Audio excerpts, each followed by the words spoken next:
Welcome. You're here early, that's good. Means there's something special about you. We got a whole lot going wrong around here. You better train up. We got terrors knocking on our infrastructure, and some mighty strange occurrences going on. I'm afraid our world is at risk. Without people like you, cornucopias might fall into darkness. Better get smart, get trained, and be ready. The storm is coming. I can feel it. I'd like to say we've been through worse, but this time I'm not so sure. Good luck out there. You're going to need every bit you can get.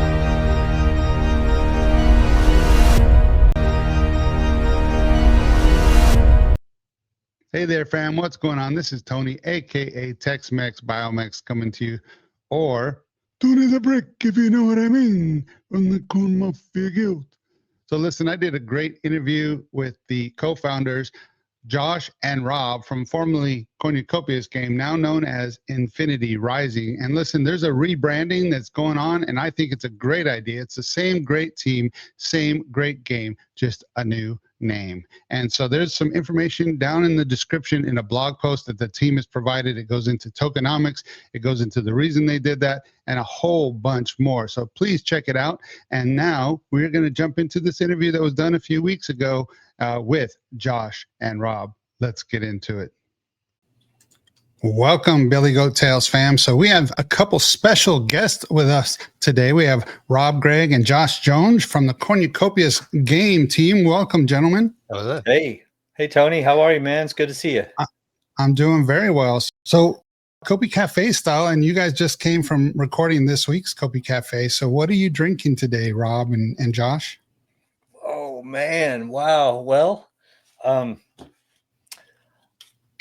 I have this right here, which I finished in the taping of Kopi Cafe just about 8 minutes ago. So I'm actually not drinking anything anymore. Rob still has his. Right. That's good. Maybe you have some water in front of you. Rob's taking baby sips. I just topped it up. Yeah, I'm drinking orange. No, I've got a Topo Chico tangerine ginger extract. It's non-alcoholic, but it's a fun little sip. Yeah, that's good. I haven't had that one specifically. I'll have to try it. Is it good? Yeah, it is. It is. Okay. It's very we don't good. get all those drinks in the UK. Over at the HEB, which you would know about, Josh, since you're in Austin. So. Yes, I would. I will grab one. I'm going to give that a try. And yeah, Rob, it's amazing how different the brands and products available are in the UK. Yeah, from the US. One thing I was blown away by in the UK though was the strawberries. We got some strawberries there on that Manchester trip. They were like perfect, big, red, sweet, amazing. It's hard to get that perfect batch here in the US. Anyway, sorry, Tony, I derailed. No, you coat all your objects. You coat all your food with all kinds of stuff that's banned over here. You're right. You're quite right. And I'm not exactly happy about it either. But yeah, it is what it is. Yeah, fresh produce is definitely a way to go. And that's one place I'd like to get over to is the UK. I thought I'd get there in my military career, and that I didn't choose the right career field to go that direction. I ended up in Hawaii, which wasn't a bad deal. But, thank you all for joining us today. Sure. Really appreciate that. I wanted to just get into, a lot of times, Billy Goat Tales, we like to get into the backgrounds of their founders and the teams. And we are a leadership development focused cryptocurrency kind of merged space where people jump in. The first 30 weeks of our X Spaces, which started in November of 2023, we recorded the first 30 weeks and turned that into an NFT book on Cardano. So the first 10 chapters are like a leadership development book, and then the next 20 kind of merge that and introducing people to cryptocurrency. So that's awesome. Love to get into your backgrounds. That's awesome. Love to get into your backgrounds. So Josh and Rob, I'll be super quick. I've been a startup entrepreneur for the last 30 years or more, really. I mean, I think the first business I did, I was 8 years old, and I went selling scribbled drawings around to my neighborhood. But like, it's just that my bend is to get into anything and everything. And I've been a gamer throughout that whole time. And thankfully, ran into Rob, and that's how we ended up starting Cornucopias as a result of Charles Hoskinson actually mentioning a project Rob was working on in the early stages of when Cardano was expanding to allow for dApps. And there were new projects popping up. I was interviewing these new projects. I interviewed Hoskinson. I interviewed Mickey with World Mobile, and Rob was one of them. And that's how I met Rob, because he was working on a project that Charles Hoskinson mentioned being as a Catalyst winner. And that's how Rob and I met. And that is also the origin story of Cornucopias as well. So I gave you my background and a little Cornucopias origin story, but I'll turn it over to Rob now for his. Yeah, we've told the story many times. And I started programming when I was 12, when I got my very first ZX Spectrum many years ago. And yeah, I went to university in Manchester. Then like Josh, I've been an entrepreneur. I had my own business doing lots of contracting and software development. And yes, always following kind of leading edge technology. So when the blockchain came around, I was all over that. Join Project Catalyst, Cardano in Fund 1, one of the first 50. And yeah, I've been there. OG. Been in Cardano and blockchain ever since. Yeah. Wow. For Fund 1 was back in August 2020. Wow. So Fund 1, August 2020, to now Fund 14 that just closed in August of 2025. Yeah, I think they're getting a little more efficient at running funds. It's definitely improved. We might have something in some of the next ones. Who knows? That's awesome.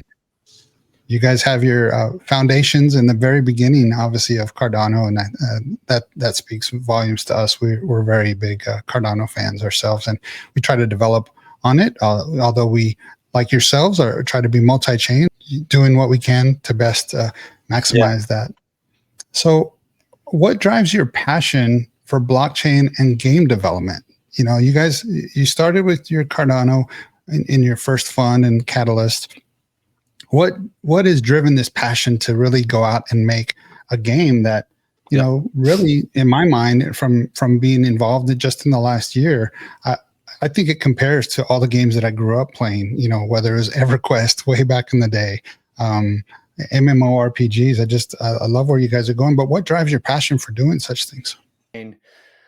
Is something I was passionate about, just as gaming. It's just there were two different categories for me, really, and blockchain just basically because I have discontent with monetary systems around the world, with the way governments operate their financial policy. It just always, whether it's intentional or not, it always ends up kind of robbing the poor.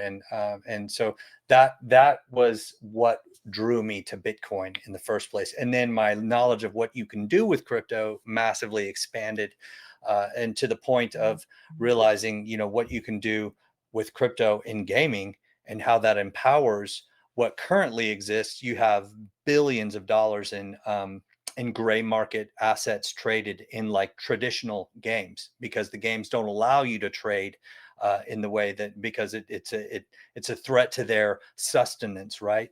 But so you have billions traded in gray market, you have billions traded in black market in traditional gaming, and then you have billions traded in secondary in crypto gaming.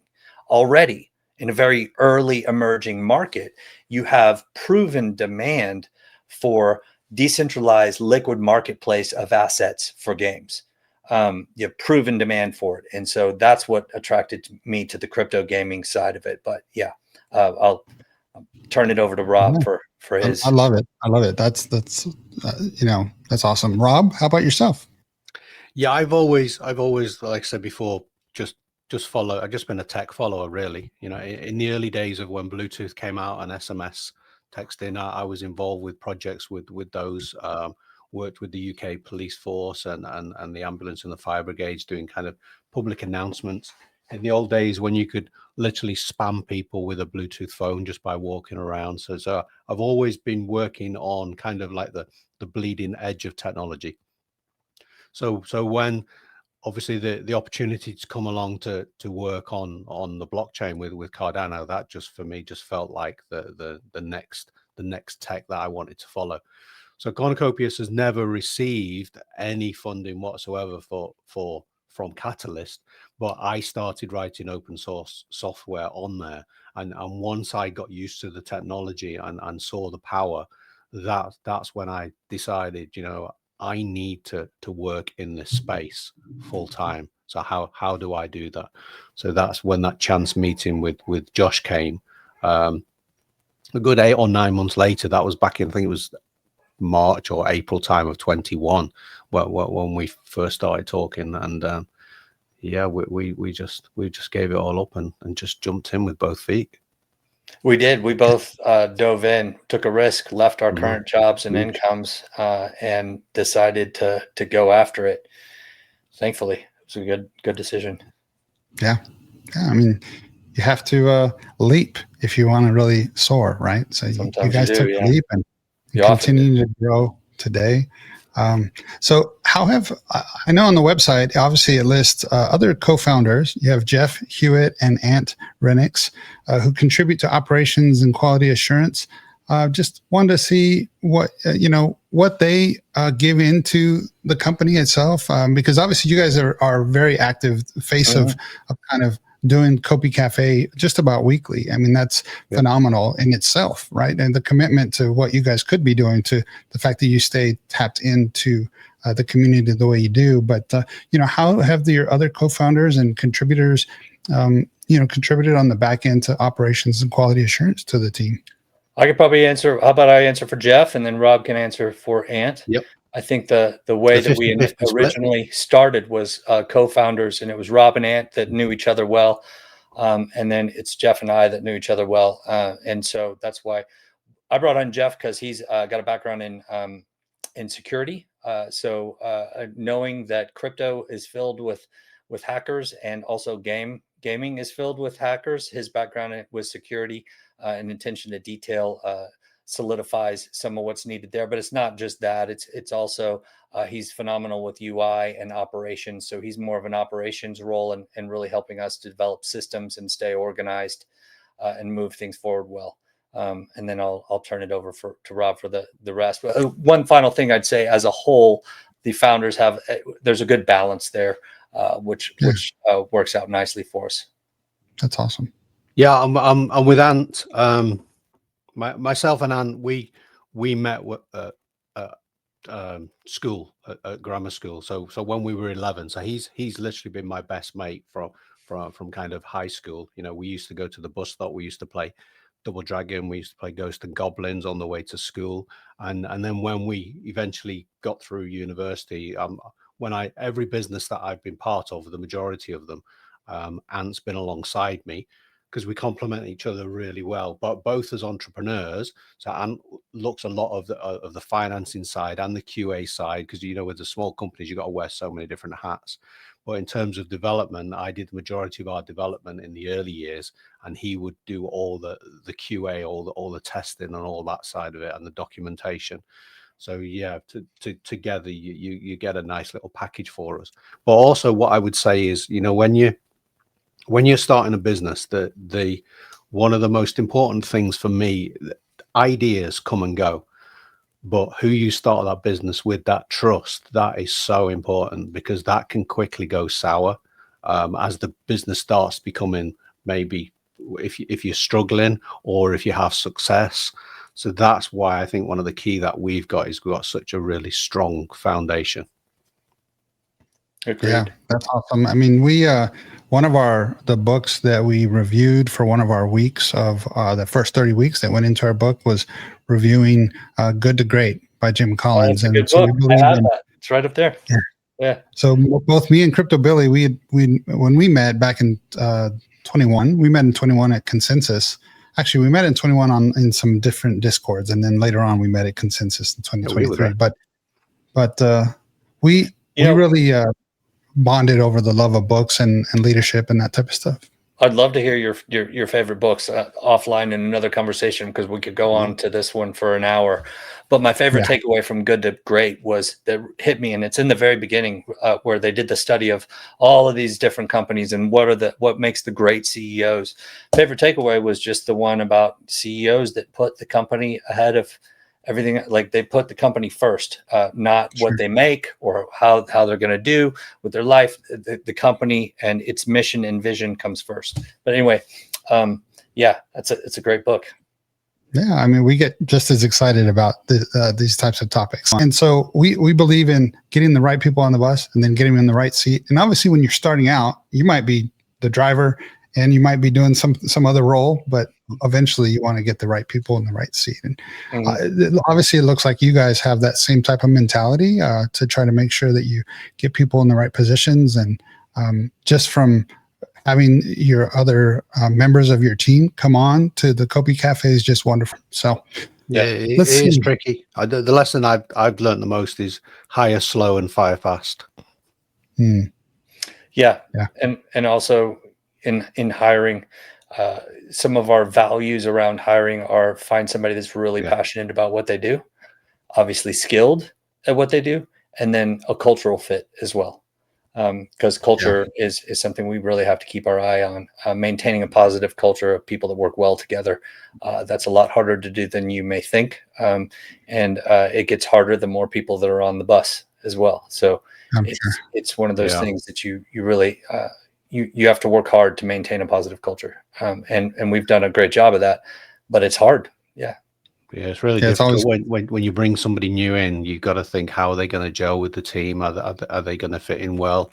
Is it and then you add token, and then you add token packages, which is a double-edged sword. It's fantastic for taking somebody's passion and making it more passionate because they're fired up about what they can do and the value they can add and contribute to this vision. But it also intensifies disagreements when you do have two different passionate type A personalities that view something differently. Sometimes you got to come in and play peacekeeper, but anyway, it's fun. All the fun of business. It is a transition, and you just have to go with your gut and work through developmental processes. So, so advisor Eric Peterson. So how does he shape the game, and how did you all come to meet him and bring him on board? Well, to be honest, Star Citizen was a game that he co-founded, and he was involved with that. And it happens to be one of the games that we're very similar to in a lot of ways. There's a good amount of similarities to their vision and what we're trying to do. Not exactly the same. Obviously, we have many ways that we're innovating and doing things differently, but it was enough in common to where it's like, well, you know what? If we could bring him in and he could add value creatively, then let's do it. And he adds value. He's an idea guy. Not that we struggle for lack of ideas, but he has different perspective and a different approach. And so he might see things that we don't see sometimes. But to be honest, right now, we're not in a space where we can fully maximize on any of our advisors. But we're coming into that space because we brought on a team of advisors that have the level of experience of a AAA quality game that's going mainstream. That's the advisor board that we put together for the project as of recently. And we had originally some crypto type advisors as well, and some of them are still involved. But the game side for going mainstream, we're a little early for them, so we haven't actively involved them as much lately. But that's about to change especially coming into an alpha release. We're definitely going to lean on them quite a bit more. But they each bring their own value. Philip Black is one of the few people that are game economists that have crypto experience and mainstream game experience. He's got a ton for creating a balanced in-game economy, and that's crucial. That's crucial because you see many games out there that fail because they can't get that economy set up right, and the game loses balance and players hate it, and that's not a good thing. So we have him for the game economy because that's incredibly complex, and that's a very rare skill set to have. So we're very grateful to have him on board. Eric Peterson, obviously, direct experience to a very similar game as ours, with a great background in starting up games and really making things fun. And so we love what he adds to the table. And then Jen is also involved, and what she does is marketing. She's been on some of the major games.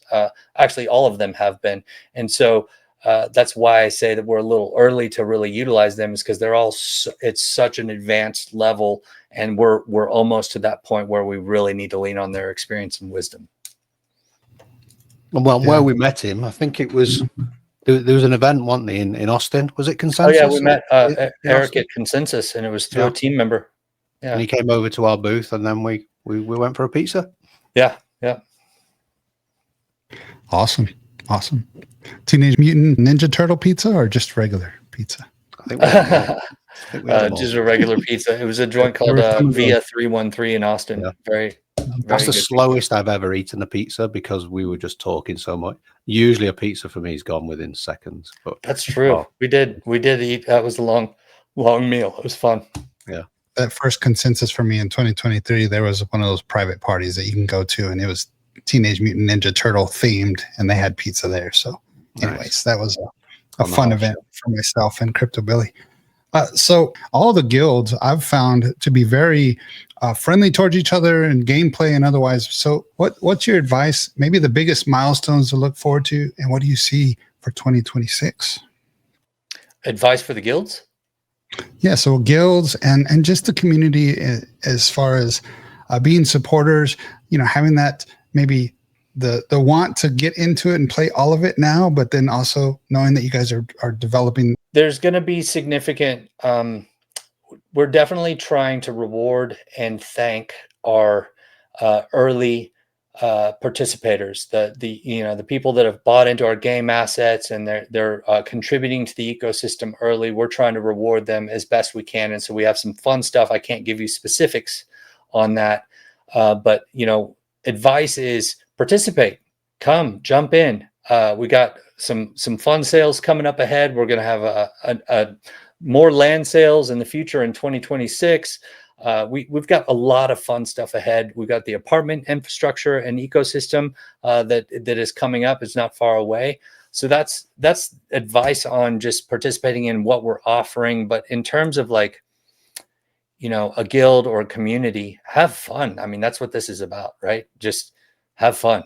Create a positive culture in your guild, because you're building a community as well, and make sure that culture is aligned with what the culture is doing on Cornucopias in the positivity side, welcoming newcomers, helping to build and grow this project. I think that's what's most important, is that we have fun and we take care of people in the process as best we can. Yeah, and it was a surprise to us, really early on in our project, the Mafia and the Knights guilds formed. So they formed from nowhere. So they say it's good to be early. I mean, they've seen us develop from the scratch, just like we've seen them grow. And both of those two guilds in particular, I think, have over 1,000 members each. And now we have other guilds coming into the space. And we really didn't expect guilds to start until years and years later. So I think they almost started within the first 6 months. It's been incredible. Yeah, I've really enjoyed watching so much content from all the different, not only guilds, but other individuals within Cornucopias. It's just been a really exciting thing. And like I said, September of last year, so that'd be September of 24 is when I really got introduced, after seeing you guys at the Rare Evo in 24 and talking with Ada Ace and Jupiter Z and did a stream with them. And I really got excited that the gameplay started for us to jump in. I mean, I know you guys had gameplay before, but what really solidified me wanting to not only play the game, because playing a game and jumping in and having fun as a release is one thing, but to follow you guys' growth and whatnot was tuning into the Copy Cafes, where you did have those advisors that came on stream, and to see that you guys had someone who understood tokenomics, and to see that you guys had those advisors, like you said, that some of them might not really be needed until maybe later this year, but just that you went out and did that really helped me dig in and want to share on my stream and on our stream about the game, just because of the depth of growth and interaction with your team. You know, you have Kobe Board that's always doing these activities for the community, and it's just been really fun. And when I play games, when I'm in there, when I was doing the arrow trails, that was one time when I was really jumping in to try to get in the top 20, which I eventually did. But I just had a lot of fun in the game talking with other players and getting to know them. So you guys have done a really great job. I think that social element is definitely plays a huge part in multiplayer games. And yeah, new builds come out and we go in and we try the new features, but they're not the same as when you play with other people. That's 100%. When the game really comes alive.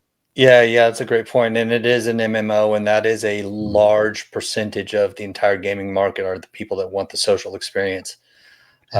You know, which is pretty awesome. And even people may not know, but sometimes on Fridays, you guys do that in the Discord. You jump in and you play with them. And that was very exciting for me early on as well. Well, that's a part of our vision. So like, or mission, more like we're building a game, which is fun, right? So, but I look at us as an entertainment company. Not just a company that's building a game. So we've been entertaining all the way along. Rob and I do Kopi Cafe every week. It's to share what we're doing, what we're up to, but it's also entertainment. It's fun. We're trying to keep things fun. We do fun stuff in the community. The Discord, we've been very intentional about creating a positive culture in there that's fun for people to relate with one another and share their experience with what's going on with the game or just in life in general. And so I think that entertainment has been a huge value of ours from the very beginning. Yeah, and we like to play our game as well. You know, we don't just give people instructions and then go play golf. You know, we work every single day, 6-7 days a week, and then you know the time that we have on a Friday evening with the watch parties. For me, I switch it up a little bit. I have a few drinks and then we get in and then we play. You know, we do enjoy the game that we're building as well, and you can't fake that kind of thing. You will see our passion come through. Go in and find new shots, new scenes, new discoveries. I'm blown away by the quality of the look and feel of the game. Like it's we actually have a community member, Linda, that goes around finding incredibly photogenic shots at either magic hour or a certain place with a cave that has a view of water, whatever. She does it on a daily basis. We have in-game photographers, which is fun. I've seen them on X. It's just phenomenal. It's just phenomenal.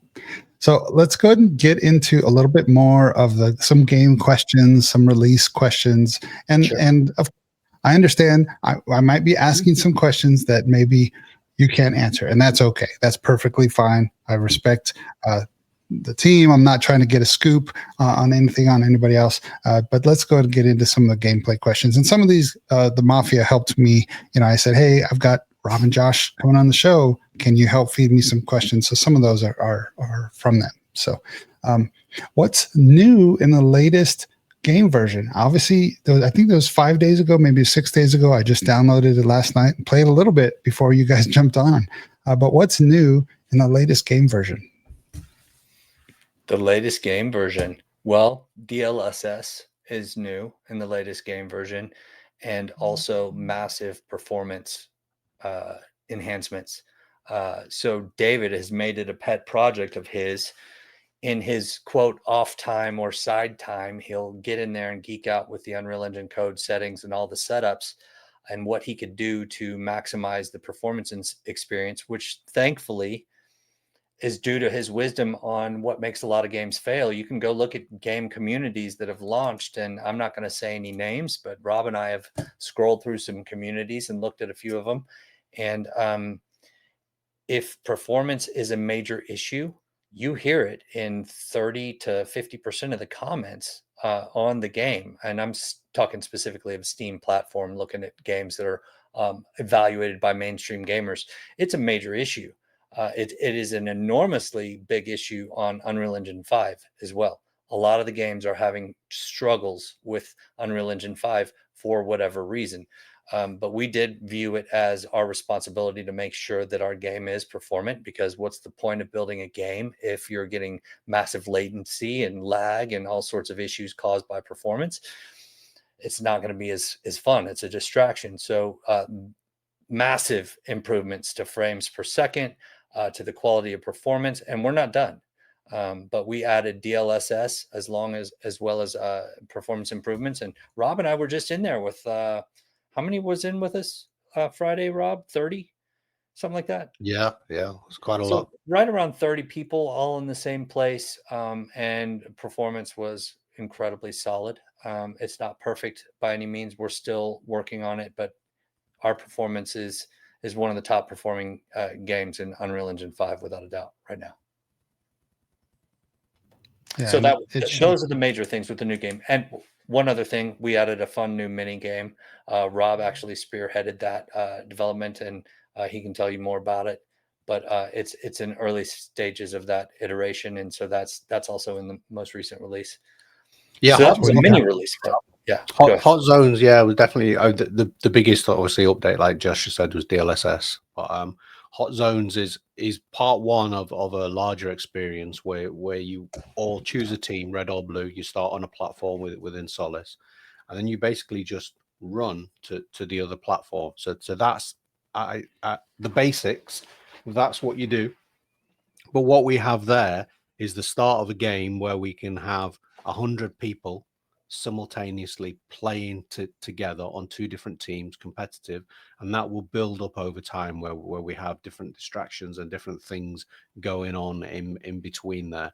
And really it's aimed so you get to have the full experience, or the social experience of competitive team play, but also you get to see the beauty of these different biomes that we're building. You know, Solace, a lot of people now fly around and you do get to see things, but when you're on the ground, you get a completely different look and feel of some of the art assets, actually close up the beauty of it.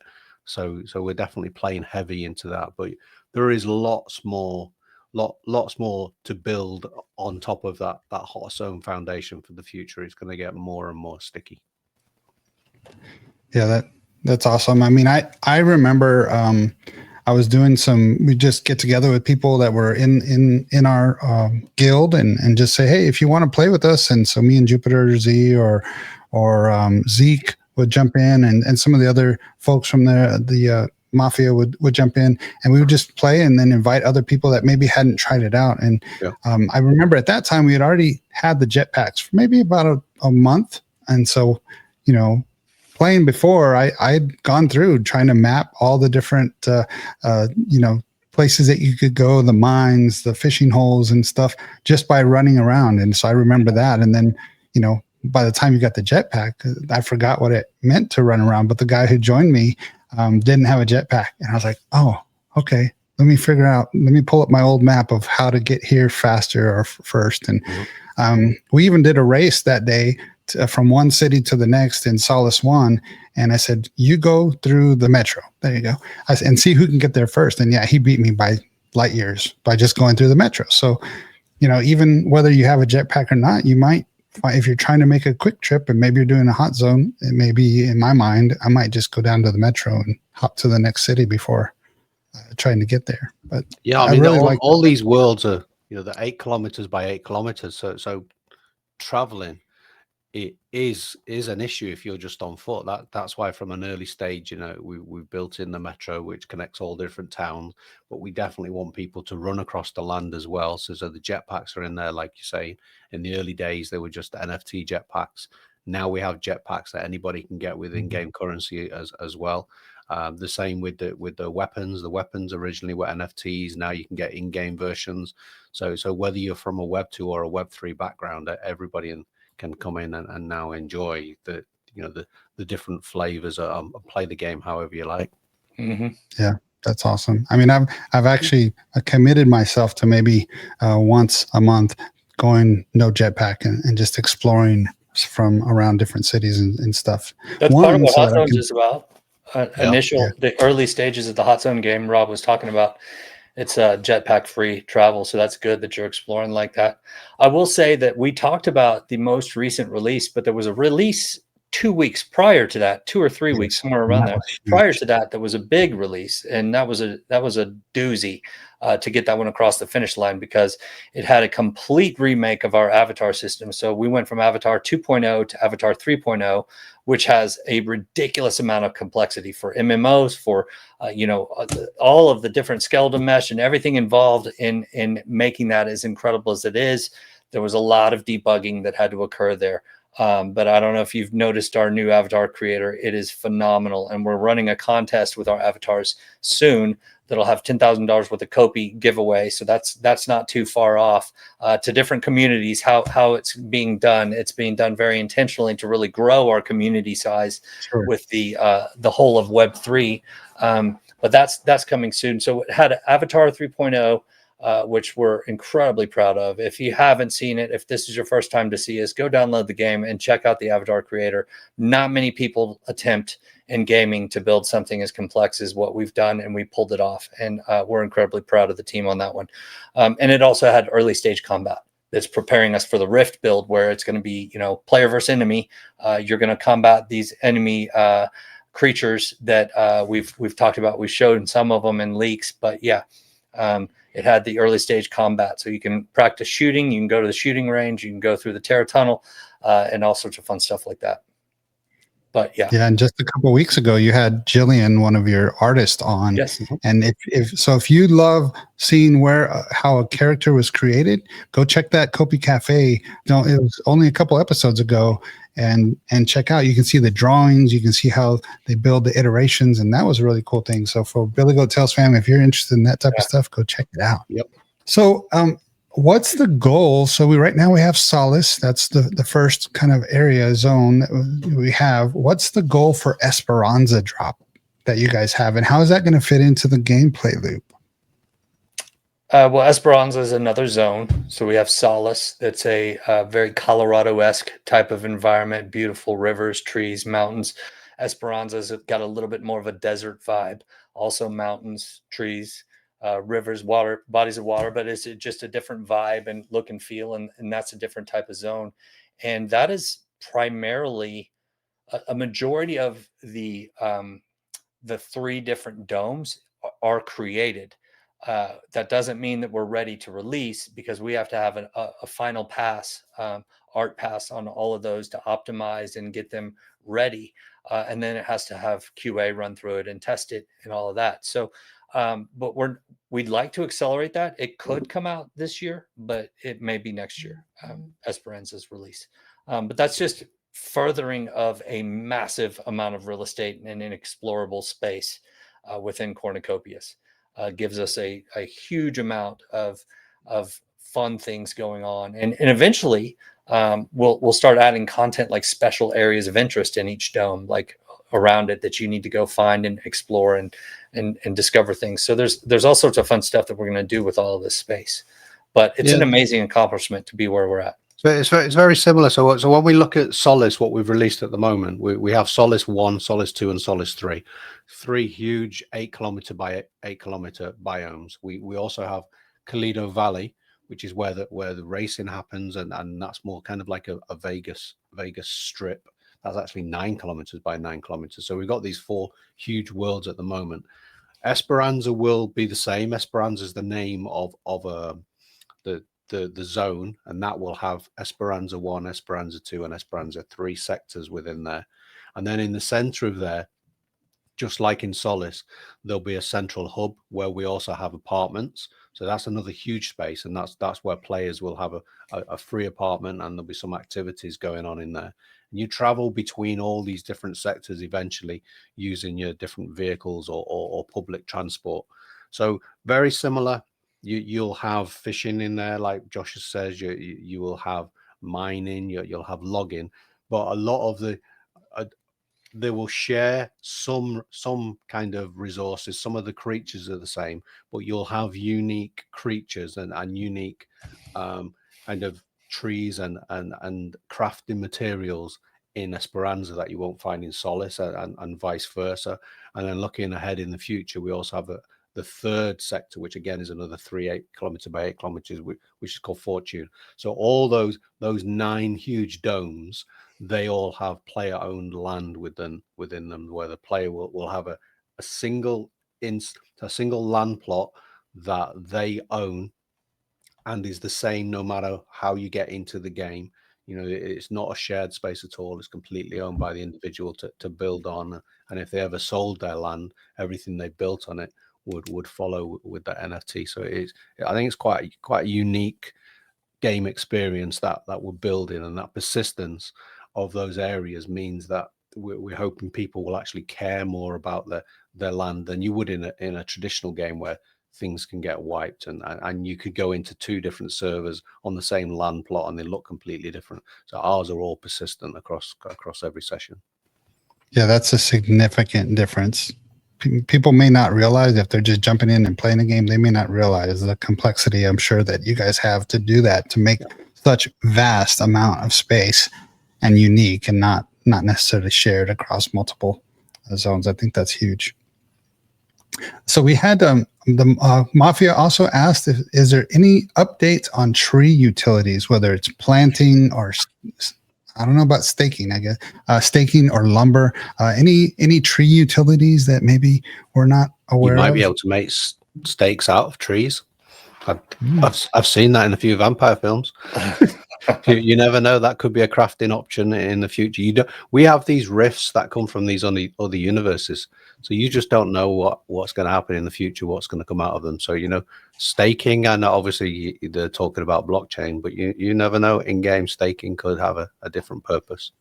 But we're just start of rolling out the land plots. The land grab is happening very, very soon, and people are going to start being able to build and craft on their land, and those trees, they will have some utility within game very, very soon. Awesome. So I know that there's plans for the Cheeky Racer suit to be split into 3 parts. What's the plan for that, or anything that you want to give as far as an update on the Cheeky Racer suit? Oh gosh, it has complexity that caused us to have to look at different issues and how we're doing things like that. So that's an example of an early partnership with a group that we really like. We're still friends and appreciate who they are and what they're doing. Actually, that suit still has utility in their community. It's just presented some challenges that we didn't address with the game yet. But we do intend to come through on that and give the suit utility in game. But definitely for those Cheeky Racer suit holders, their community is one that you have special access to, where they have, it's kind of like an alpha group where you can get exposure to seed sales and things of that nature. And I think they're still doing different offerings through that. Yeah, it's perfect. To show off the power of the blockchain. That NFT that people have has different utility within their ecosystem than it does within ours. One thing that has multiple purposes, and so in the future we'll explore that more, where we have maybe different items that are available across different ecosystems. But yeah, the power of the blockchain, we laid that out pretty early within our game. So I'm going to jump forward to some of the questions that might be exciting for new and potential users, because it's not just about those that have been in the game. I mean, really, I am so excited to bring new users in and have other people join us, not only in the game, but maybe the guild, but really first and foremost for me is the game. I just want to see the development and the adoption go broad, just as I'm sure as you are. So for new users and potential users, why should new gamers join now? What's the alpha incentive to join us now in the game? Okay. The alpha incentive. Well, I don't think you could get involved in a better time, really, in what we're doing, because the markets in crypto really haven't started to take off in the way that they can. Nothing is a guarantee, but the alt season has not yet arrived. I think additionally that we haven't launched to mainstream gamers yet, and we're building a game that is of the quality that mainstream gamers expect, and that's where 95% of the gamers are, because crypto gaming is so early, if not more than 95%. So we're looking at launching to a massive new audience in a matter of 4 to 6 months from now, and so that is that's big. I mean, that's incredibly powerful, and I think that we're building something that mainstream gamers are going to love. And so, yeah, I would say that for those reasons, in addition to all the fun that we have rewards wise coming for our NFT holders that I can't really talk about much right now, but as we define that plan and get more clarity on it, an announcement on it will be coming very soon. So. Yeah, and from a pure game development point of view, you coming in early, most times you see a game that's had 8, 9, 10 years worth of development, and it just drops on your head. There's a unique opportunity here to see how the game's built, see our vlogs every single week, actually talk to us, meet us in person, and in some instances have an effect on some of the elements within a game. Nobody has this kind of access that you do to Josh and myself, like Tim Sweeney for Fortnite. You have no idea what's coming in Fortnite until it just drops. Whereas with us, you come and meet us, you can come out for a pizza. Some of the things that our community have said, we won't tell them, but we thought, oh, that's a good idea. We'll write that down, and then suddenly it might appear. But yeah, to have access, I think it's unprecedented at this level, and to build the community. We're all building together. On the flip side of that, some people from traditional, which normal gaming, will expect the game to be the final product, so they won't necessarily understand why doesn't this work, or that's just rubbish, or whatever. But I do think it's a good opportunity to come in and speak to the community, and to speak to us, and just really see what goes into building a game, and hopefully some of the challenges that we have, we come on every week and share them. We don't hold most things back. Yeah. So what sets Cornucopias apart from other MMORPGs?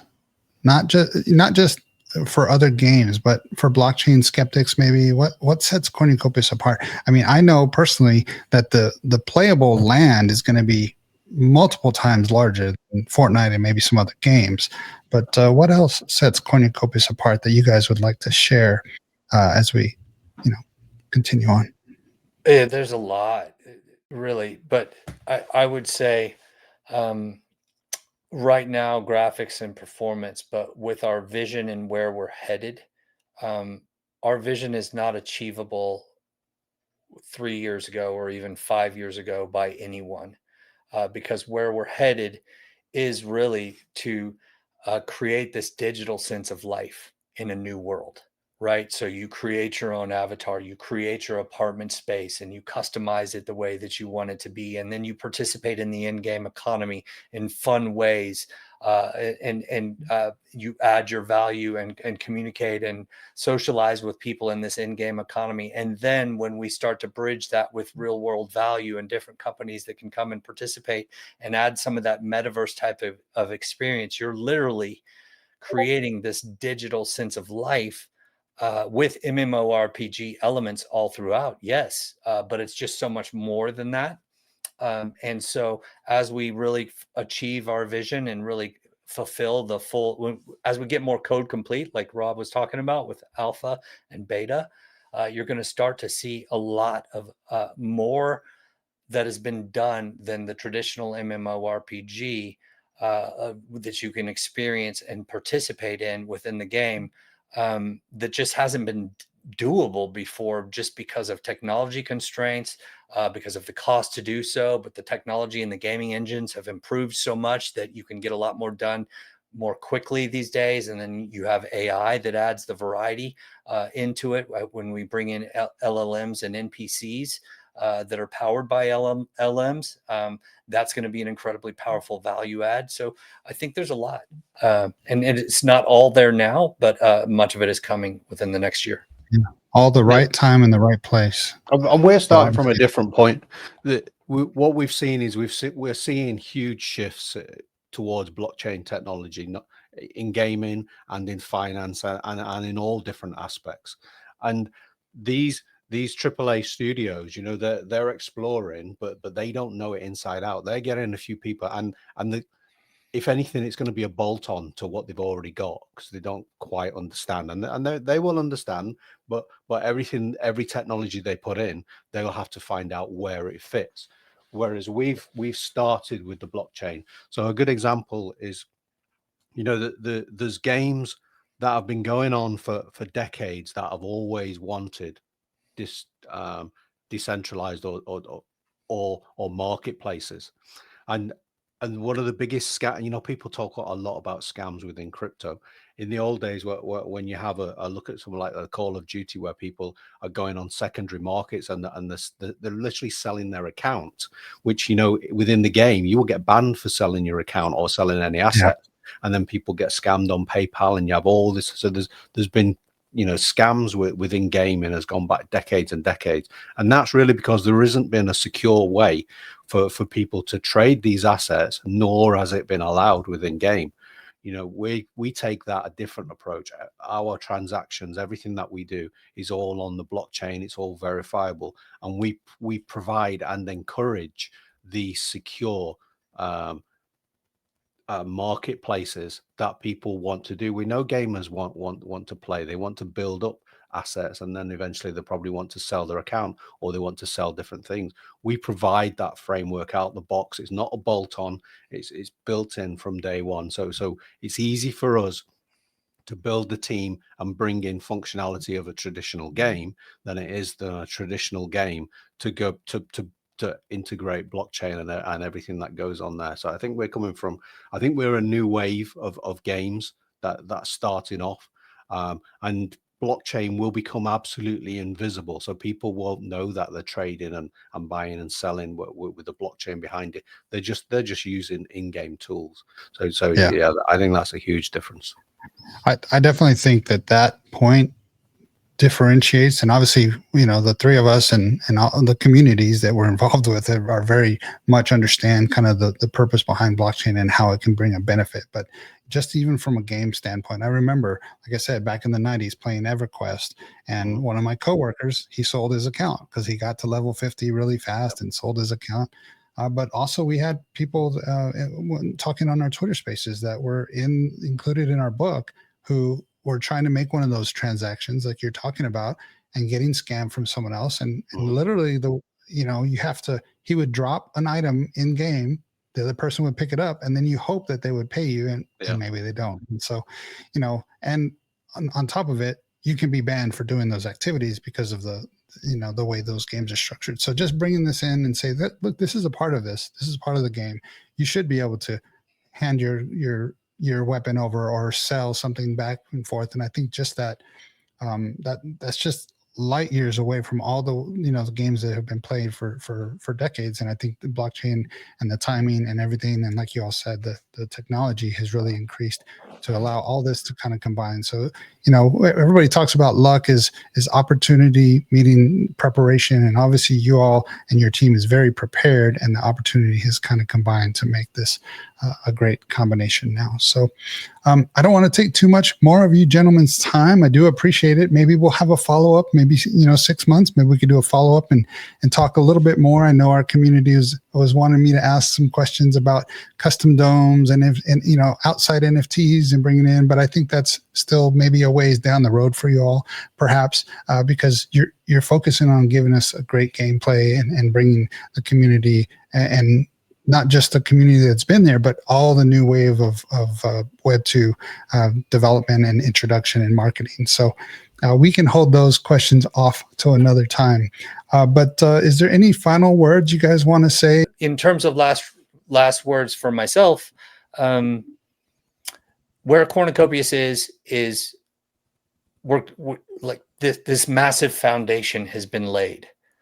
of code sets, of team, of community, of a game that's live and being served, of node infrastructure that's helping for the game downloads. This massive technology foundation is laid, and now we're just adding a few more amazing code sets and feature sets, like apartments, building out your apartment, bringing in Rift battles and things like that. The content is coming that really brings us to maturity. And again, I said it before, it's an amazing time to jump in and get involved with us, because the game is rapidly coming to maturity and marketability to even mainstream gamers as well as crypto gamers. And so we're an incredibly fun and amazing place. That's great. Yeah. I mean, I think, the opportunity is not just for us for building games. The opportunity is also there for a wider ecosystem. Like we talked about with Guild, they came up from nowhere. They're now growing what is in essence a business of their own, or definitely a huge community. And like you say, there's an opportunity there for streamers and YouTubers and influencers. I like when what you offer is something different, because you put on kind of like your Italian accent, and you have to find your niche to stand out. So back in the early days, I remember, Fareed of Dap Central, I was subscriber number 18 of his. Now he's got 20,000, 30,000 followers. So there's an opportunity for us when we get to see these influencers early on. All that is part of it as well. So there's definitely, I would encourage people, if you want to start your own community, or your own YouTube channel, or your own podcast, whether you cover our game or other games in the space, or just in generic, we will get behind you. If you mention us, ping us in Discord, raise a ticket, or the chances are somebody will jump on it straight away and let us know. And we will share. We will like, comment, and subscribe to your channels like everybody should. And we'll come on and do interviews like this. Helping you helps us. Yeah, and we appreciate what you're doing. Yeah, appreciate it. I'm glad that this time worked out for us to meet together. And from Tony the Brick, thank you very much. Hey, I like the accent there. Thanks for having us. Yeah, I hope you enjoyed the video, and listen up. Go check the links in the description down below. Make sure you check out Infinity Rising today. Children of the multiverse, you have crossed the veil through the gate to stand with us in Cornucopias. You have my appreciation. I am but a messenger, a guide sent to show you the path that must be walked. But know this, the rifts are only the beginning. What you have seen is but a shadow of what is yet to come. The path ahead is dark, and the cost will be great. For the dangers you face are not born of this world alone, but from beyond it. Some of you will fight the tide, others will build and restore, some will weave knowledge, while others will sustain through trade and creation. Strength, will, and unity, these are the bonds that will endure when all else is broken. Rise now, stand against the tide, for infinity does not end, it begins. Infinity is rising.